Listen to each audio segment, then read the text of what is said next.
నమస్కారం, welcome to I dream. ధర్మ మార్గం విత్ విజిత కార్యక్రమానికి స్వాగతం. ప్రస్తుతం మనతో పాటు ఉన్నారు ప్రముఖ ఆధ్యాత్మికవేత్త లక్ష్మీ నరసింహస్వామి ఉపాసకురాలు శ్రీమతి స్రవంతి గారు. ఇప్పుడు వారితో మాట్లాడదాం. నమస్తే మా. నమస్తే అమ్మా. అమ్మ, సంక్రాంతి రాబోతోంది. సంక్రాంతి అనగానే 3 రోజుల పండగగా జరుపుకుంటాము. భోగి, సంక్రాంతి, కనుమ. అవును. కొన్ని ప్రాంతాల్లో ఒకటే రోజులో జరుపుకుంటారు, కొన్ని ప్రాంతాల్లో 3 రోజులు విశేషంగా జరుపుకుంటారు, కొన్ని ప్రాంతాల్లో 2 రోజులు మాత్రమే జరుపుకుంటారు, కొన్ని ప్రాంతాల్లో అయితే నాన్ వెజ్, కొన్ని ప్రాంతాల్లో అసలు నాన్ వెజ్ అలా ఉండదు.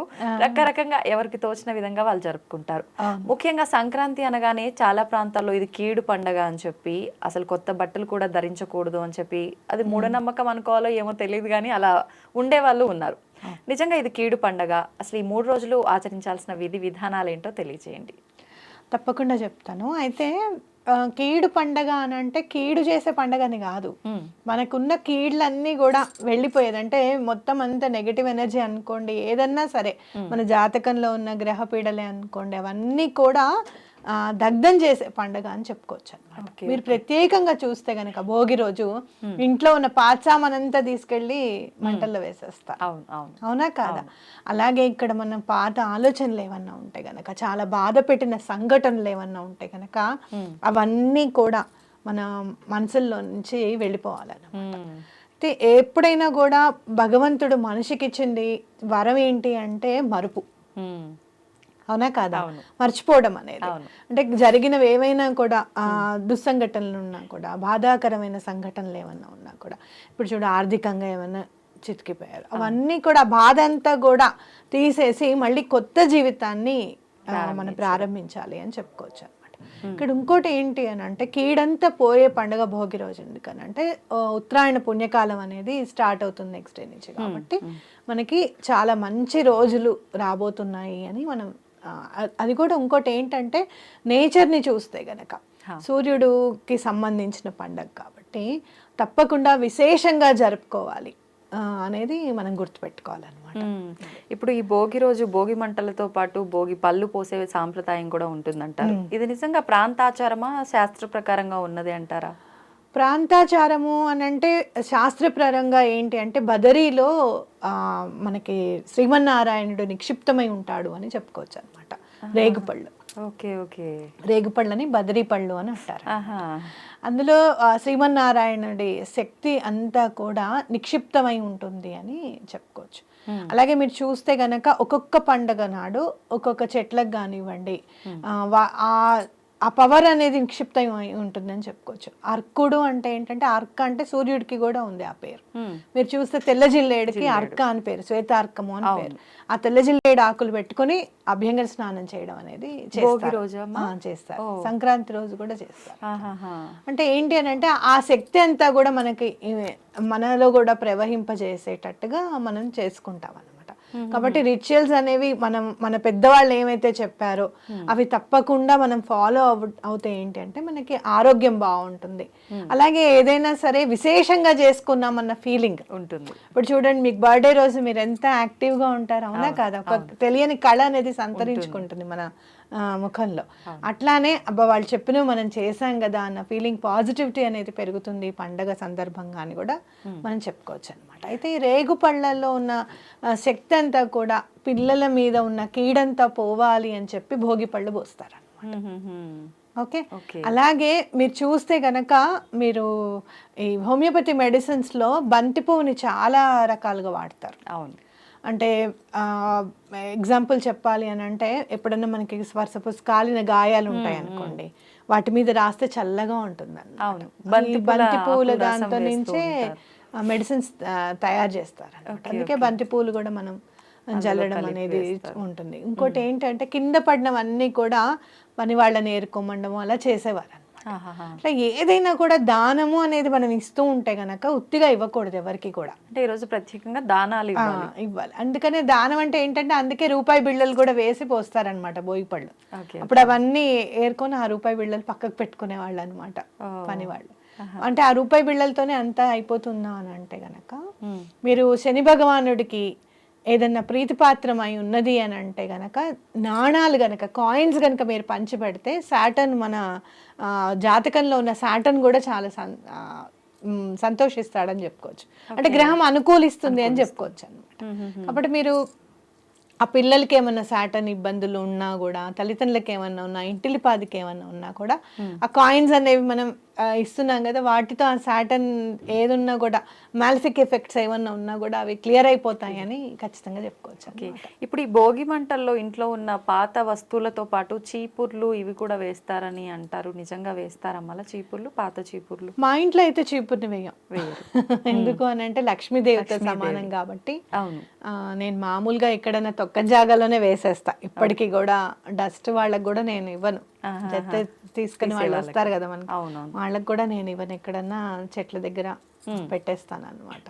కాబట్టి అట్లాంటివి ఏం వేయకూడదు. మామూలుగా విరిగిపోయిన బల్లలు కానివ్వండి, ప్లాస్టిక్ సామాన్లు కూడా వేయకూడదు. పాత వస్త్రాలు అవన్నీ కూడా వేస్తారు. జనరల్ గా మాకేంటంటే చెక్క సామాన్ వేసేవాళ్ళు ఎక్కువగా. ఇది పనికి రాదు అని అనుకున్నప్పుడు ఆ చెక్క సామాన్ వేయడం అన్నట్టు, విరిగిపోయినవి అవి పెట్టేవాళ్ళని, అవి వేయడం అనేది ఆనవాయితీగా ఉంటుంది. Okay okay. అయితే ఈ భోగి మంటల్లోనే వేడి నీళ్ళు కాచుకొని స్నానం చేయటము ఇది కూడా ఉంటుందమ్మా? లేదు, పొద్దున్న పూట చలి కాచుకోవడం. చాలా చల్లగా ఉంది, పిల్లలు లేవరు కదా, అందులో సెలవులు పండగ అనేసరికి నెమ్మదిగా లేద్దాంలే అని అనుకుంటారు కదా. అట్లా కాకుండా తెల్లవారుజామునే మంట పెట్టి అక్కడ కాచుకుందాం అని చెప్పి పిల్లల్ని తీసుకొని వచ్చి చలి కాచుకుని ముగ్గులు వేసేవాళ్ళు ముగ్గులు వేసుకుంటూ, అలాగే నిజంగా గోమాతకు కూడా చాలా పెద్ద పీట వేసాము. గొబ్బెమ్మల్ని చక్కగా ఆవు పేడతో తయారు చేయడము. మేము ఎక్కువ చేసామంటే మేము ఎక్కువ చేసామని చెప్పి చెప్పుకునే వాళ్ళం. ఊరెళ్ళకపోయినా కూడా లైన్ అంతా కూడా ముగ్గులే అనమాట. నాకు ఇప్పటికీ గుర్తు, పెద్ద పెద్ద కార్లు అవి కూడా చివరికి ఆపుకొని వచ్చేవాళ్ళు. వాళ్ళు కూడా తొక్కుతాం పాపం, రాత్రంతా కూర్చునేసారు పిల్లలు అని చెప్పి. ధనుర్మాసం అనేది స్టార్ట్ అయిపోతుంది కదా, డిసెంబర్ 15 నుంచి స్టార్ట్ అయిపోతుంది. ఈ నెల రోజులు కూడా ధనుర్మాసం ముగ్గులు అని. పెద్దవాళ్ళేమో మాకేమో ఈ 4 వేళ్లతో వేయడం వచ్చేది కాదు. ఇప్పుడు అంతే ఇట్లా అంటే గీతలు పడిపోయేది వస్తుంది. అబ్బా ఎంత అదృష్టమా అనుకున్నాను. ప్రతి లైన్ జాగ్రత్తగా వేసుకున్నా అలా వేసినట్టుగా వచ్చేది కాదు. వాళ్ళు అలా పెద్దవాళ్ళు మా ముందు ఇలా ఫ్రీగా వేసేస్తుంటే అలా చూస్తూ కూర్చునే వాళ్ళం. అలా ట్రై చేస్తే వస్తుంది అనేది మా అమ్మ. ఇప్పుడు వచ్చిందా అమ్మ మరి? అలా ట్రై చేస్తుంటే వచ్చేస్తుంది. అయితే మరుసటి రోజు మకర సంక్రాంతి. ఈ రోజు మనం ఆచరించాల్సిన విధానాలు ఏంటి? మీరు ఏం పని చేసినా చేయకపోయినా గోధుమలు ఏమైనా సరే కొంచెం ఎవరికన్నా బ్రాహ్మడికి కానివ్వండి, తెలిసిన వాళ్ళకి ఎవరికన్నా కానివ్వండి, దాని ఇవ్వడం చాలా మంచిది. ఎవరైనా సరే. ఎందుకు అంటే సూర్య భగవానుడికి గ్రాటిట్యూడ్ చూపించే సందర్భంగా మనం ఈ పండుగని చక్కగా వినియోగించుకోవచ్చు అనమాట.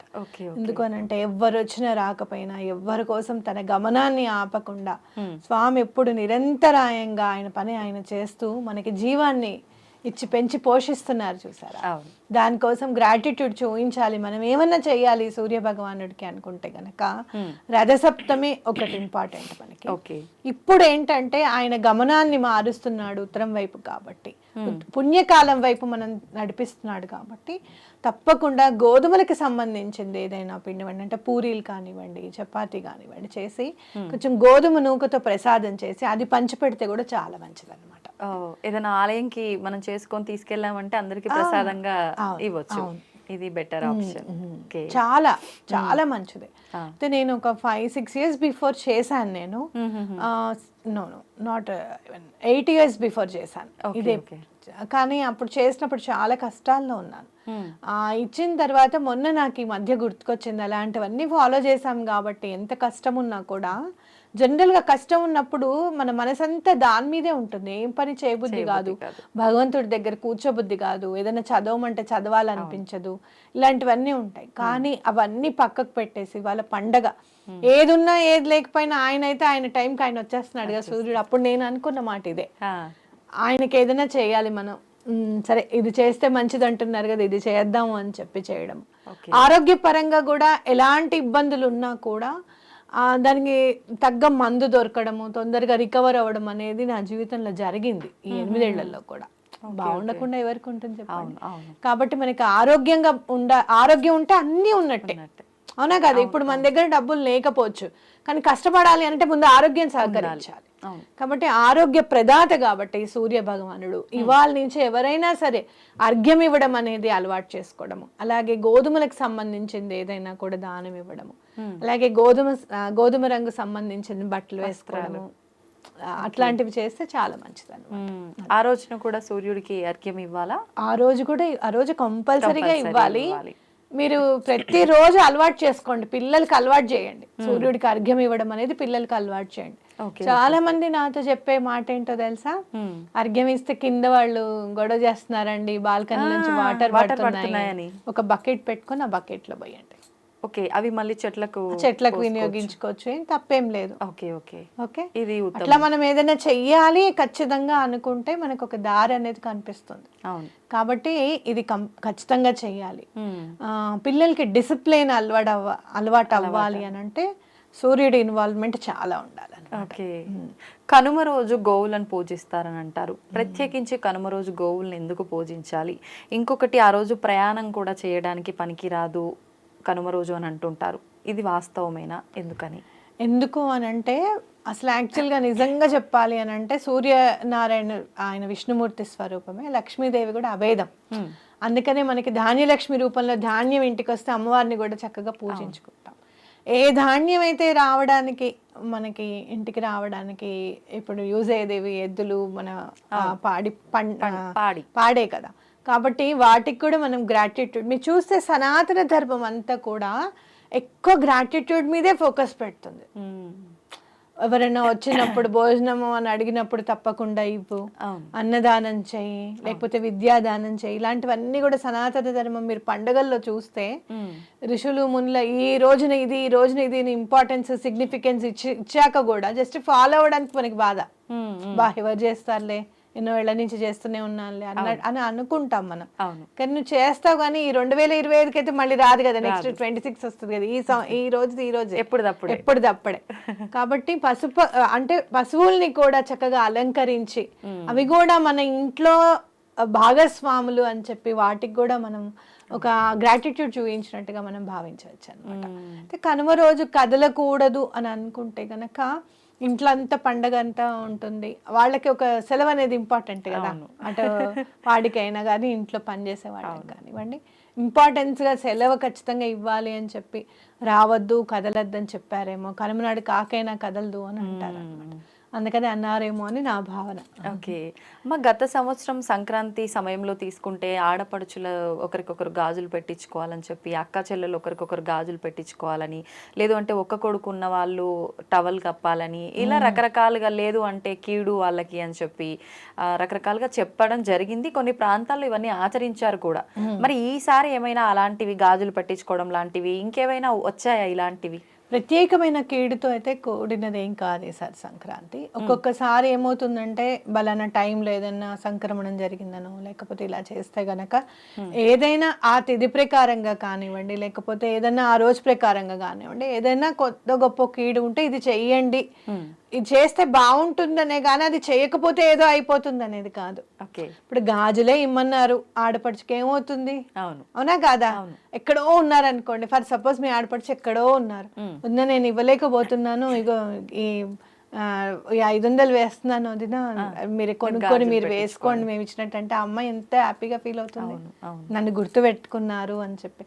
కాబట్టి ఏదైనా కూడా మన ఆ బంధాలని ఇనుమడింపు చేసే విధంగా ఏదన్నా ఉంటే కనుక ఖచ్చితంగా చేసుకోవచ్చు. కాకపోతే చేయకపోతే అమ్మో ఏదో అయిపోతుంది అనేది మాత్రం భయపడకూడదు అనమాట ఎప్పుడు కూడా.